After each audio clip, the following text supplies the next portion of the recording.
Olá, graça, paz e alegria. A porção de hoje, recomendada para a leitura da Bíblia em um ano no plano sequencial, é Eclesiastes do capítulo 10 ao capítulo 12. Alguns pregadores e escritores não conseguem entender ou explicar algumas passagens do livro de Eclesiastes, por uma mera falta de chave hermenêutica que abra a porta do entendimento, da interpretação. E aí, então, as pessoas que não conseguem entender e pregam ou escrevem a respeito de alguns textos que não entendem, chegam a dizer que há textos no livro de Eclesiastes que não são inspirados. Mas basta buscar no Senhor a devida inspiração para ter o entendimento correto. A revelação do livro de Eclesiastes é clara. Não há nada de novo debaixo do céu, nada de novo debaixo do sol. E nada pode alterar o que acontece com o ser humano, mesmo que ele viva bons momentos. Todos os que sofrem e os que vivem bem acabam tendo o mesmo destino. E, no fim, qualquer coisa é vaidade se não houver algo a mais.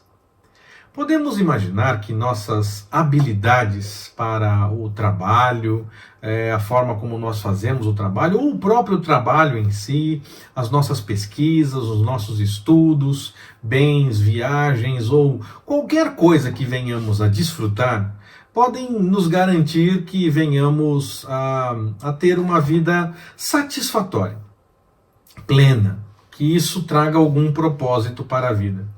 Mas nada pode nos completar de fato, nem fazer real diferença em nossa vida, se nós esperamos apenas nas coisas que acontecem enquanto nós vivemos. No fim, se a esperança se resume ao que vivemos por aqui, tudo é vaidade. Ainda que pareça fazer a diferença, gera o mesmo resultado no fim das contas, e ninguém sabe se poderá desfrutar do que realmente produziu ou se outro vai desfrutar daquilo que a pessoa produziu. A pergunta principal que parece emergir de Eclesiastes a cada afirmação que nós encontramos no livro é: que proveito tem? Ainda que seja bom viver alguma coisa, para que serve? Que diferença faz? Ou algo que é tido como ruim, qual é o propósito de se passar por isso, de se viver isso? A sabedoria humana, a capacidade de observação e de encontrar algo que faça realmente a diferença, não é capaz de dar uma resposta adequada ao proveito de tudo o que vivemos por aqui. Não tem diferença entre o que é agradável e o que não é agradável, pois no fim, a mesma realidade acomete a todos, mesmo que tenha sido bom o tempo que passou na vida. Na verdade, foi vaidade, pois se tudo se resume a isso, a essas coisas que podemos ou não desfrutar, não há certeza de que conseguiremos realmente desfrutar, apenas passamos por aqui para esperar o fim inevitável. Mas nada foge do controle de Deus. E Ele mesmo nos dá a esperança que vai além da vaidade do que se vive por aqui. Para terminar essa nossa mensagem a respeito de Eclesiastes, vamos meditar a respeito da porção final do livro, lá no capítulo 12, versículos de 9 a 14. Eclesiastes 12, de 9 a 14, nós vemos nesse texto realmente o final do livro. E lá o autor revela que Eclesiastes é, na verdade, um texto que tem um editor. Alguém fez uma compilação dos textos do pregador, que desde o começo aponta para um filho de Davi que foi rei em Jerusalém, rei em Israel, desde a cidade de Jerusalém, e aí então entende-se que esse rei foi Salomão, que esse pregador seria Salomão.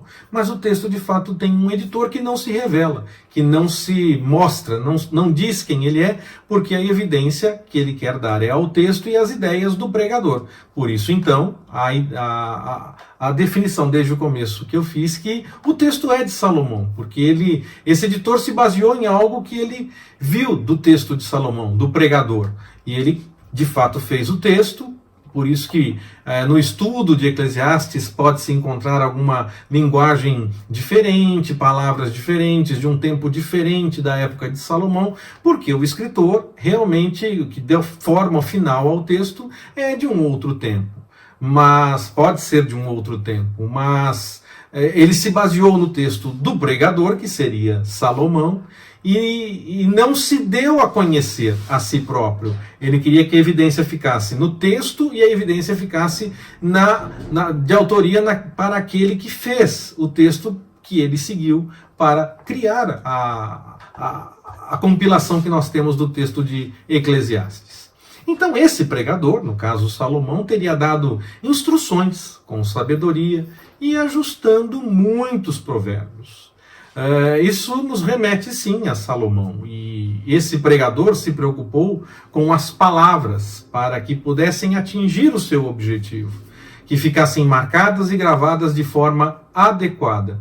E aí o editor, que se diz no texto que fez a edição desse texto de Eclesiastes, mas que não se revela, ele se preocupou em deixar claro o entendimento de Salomão e deixar claro que ele era de fato o autor de todas as ideias e do texto em si, que ele organizou para que pudéssemos ter conhecimento a partir do Eclesiastes. A preocupação é deixar claro que muito se pode escrever, muito se pode estudar, mas que se não houver um propósito adequado para essas coisas, pode ser apenas para cansar e ocupar o tempo que poderia ser utilizado de uma forma mais ajustada. No falar, no agir, no pensar, no estudar, ao trabalhar, enfim, em tudo, em absolutamente em tudo, em cada prática do nosso dia a dia. Devemos sim temer ao Senhor para fugir da vaidade, conhecer a sua vontade, obedecendo o seu querer, fugir dessa mesmice das coisas, crendo que no Senhor há algo diferente. E tudo que fizermos ou pensarmos, que nós façamos ou venhamos a pensar para a glória de Deus, segundo o seu comando, seguindo e segundo o seu comando, para não se correr o risco de responder por qualquer coisa ruim ou errada que viermos a fazer. Principalmente as coisas que nós fizermos, achando que não é tão ruim assim e que aparentemente não era realmente ruim. Eu até dou um exemplo muitas vezes quando escrevo as mensagens do Compartilhando na Web, que nunca será errado alguém ser missionário em terras distantes. Nunca vai ser considerado errado. No entanto, pode não ser o chamado do Senhor para a sua vida. Você tem que buscar no Senhor o chamado que Ele tem para a sua vida, para que você possa desempenhar realmente a tarefa que Ele quer. Não adianta nada a mão resolver querer caminhar por aí como se fosse pé. É necessário que a mão faça a função dela e o pé faça a função dele.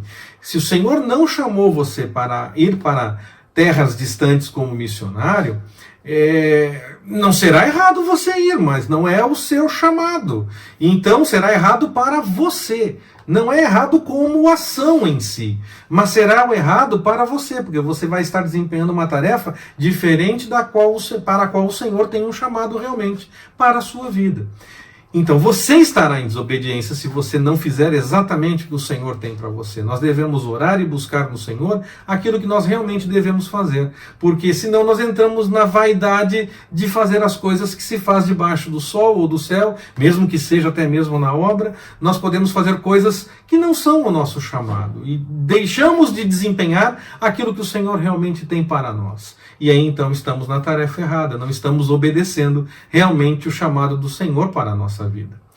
Que nós sigamos em obediência ao caminho da vontade do Senhor, buscando nele a orientação para que possamos fazer realmente aquilo que Ele quer, agindo adequadamente dentro do corpo de Cristo para a glória do Senhor. Que Ele nos abençoe. Forte abraço, até mais, permitindo o Senhor.